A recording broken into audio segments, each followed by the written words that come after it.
Hey, welcome back to the Butterfly Empire. It is me, Butterfly Queen, and today we are covering the Icebox Murders. Charles Frederick Rogers. Born December 30th, 1921, disappeared June 23rd, 1965. He was an American seismologist pilot, suspected of being a murderer. Rogers disappeared in June 1965 after police discovered the dismemberment bodies of his elderly parents in the refrigerator of the Houston home that all three shared, and what the media later dubbed the Icebox Murderers. Rogers has never been found and was declared dead in absentia in July 1975. He remains the only suspects in the murder, which are still considered unsolved. Go rewind it back to the background and education of this man. Rogers enrolled at Texas A&M University in 1942, but later dropped out. He then enrolled at the University of Houston, where he earned a Bachelor of Science degree in nuclear physics. During World War II, Rogers was a pilot in the U.S. States Navy and also served in the Office of Naval Intelligence. After the war, he worked as a seismologist for Shell Oil for 9 years. He abruptly quit his job in 1957 without giving an explanation. Friends and associates of Rogers later said that he was highly intelligent and had a talent for finding gas, oil, and gold for the companies for which he worked. He also spoke 7 languages and had interest in ham radios.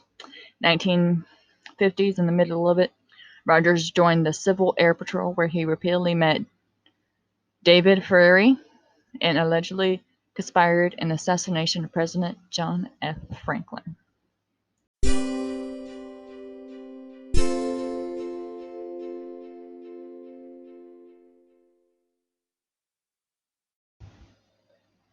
Murders and disappearance. By 1965, Rogers was unemployed and living with his elderly parents. Fred Christopher, born January 19, 1884, and Edwina Ivor Rogers, née Harmon, born October 8, 1892, in Montrose neighborhood of Houston. Described as reclusive, Roger was reported to have communicated with his parents by way of notes slipped under the door. Neighbors were unaware that Rogers lived with his parents as he generally left the home before dawn and did not return until after dark. On July 23, 1965, 2 Houston police officers forced their way into the Rogers home after Edwina's nephew Marvin reported that his phone calls to his aunt went unanswered for days. Upon entering the home, police found nothing unusual but noticed food still sitting on the dining room table.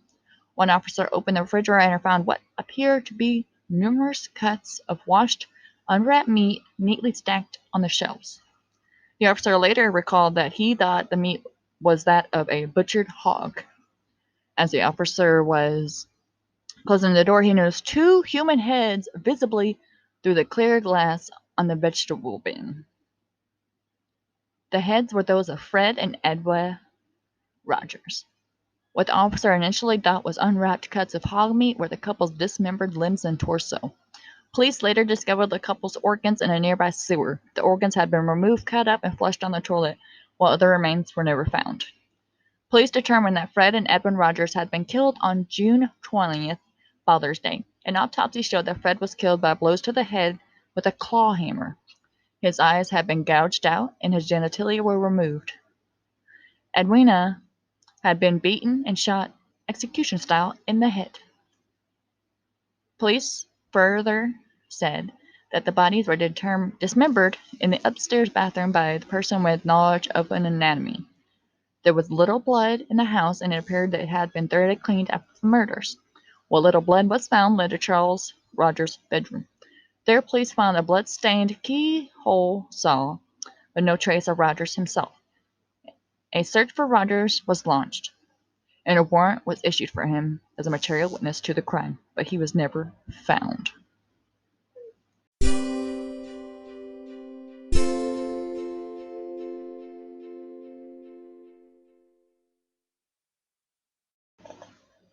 allegations of involvement in the assassination of JFK. Rogers' life was documented in the 1992 book The Man on the Grassy Knoll by John R. Craig and Philip A. Rogers. According to this work, Rogers was a CIA agent, and it was likely that he impersonated Lee Harvey Oswald in Mexican City, and along with Charles Harrelson, was one of the two shooters involved in the assassination of President Kennedy. The authors contend that Rogers, Harsley, and Chelsea Holt were the three tramps arrested in Dealey Plaza after the assassination, and that Rogers murdered his parents because his mother was trafficking his many telephone calls. In his account, Rogers fled to Guatemala. Publishers Weekly review of the book stated, the authors do a workman-like job with their thesis, but the degree of the poetic license in the term of reconstruction dialogue and attributed dots seems excessive here. The sourcing is virtually non-existent. Assassination buffs, however, will welcome the book for its novelty value and its early readability.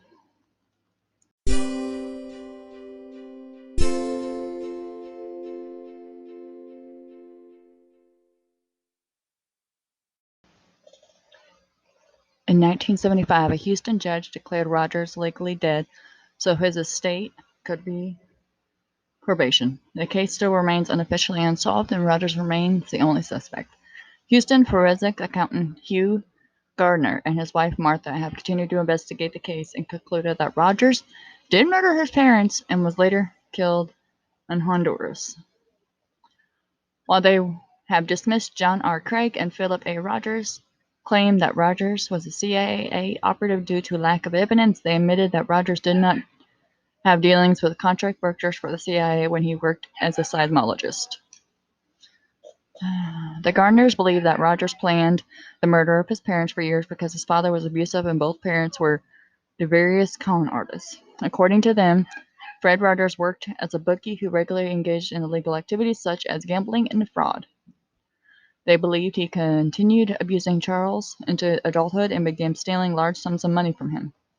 The Gardner said that after Rogers killed and dismembered his parents, he fled to U.S. for Mexico. He was never found because he was aided by powerful friends he met through his ham radio hobby. While working for various oil and mining companies, they have theorized that Rogers eventually made his way to the Honduras, where he was killed over a wage dispute with miners. In October 2003, Redbird released The Icebox Murders, a novel written by Hugh and Martha Gardner. According to the review in the Houston Press, The Icebox Murder is written in fact-based fiction and supposition. There are many unnamed characters in the book, various politicians and attorneys, as well as an eyewitness who said he saw Rogers in Honduras after 1965. Publisher Weekly also referred to the novel as fact-based fiction. The house in which the murders took place was located at 1815 Driscoll Street. After the murders, the house remained empty and unsold. It was torn down in 1972. The lot remained empty until 2000, when accommodations were built on the lot.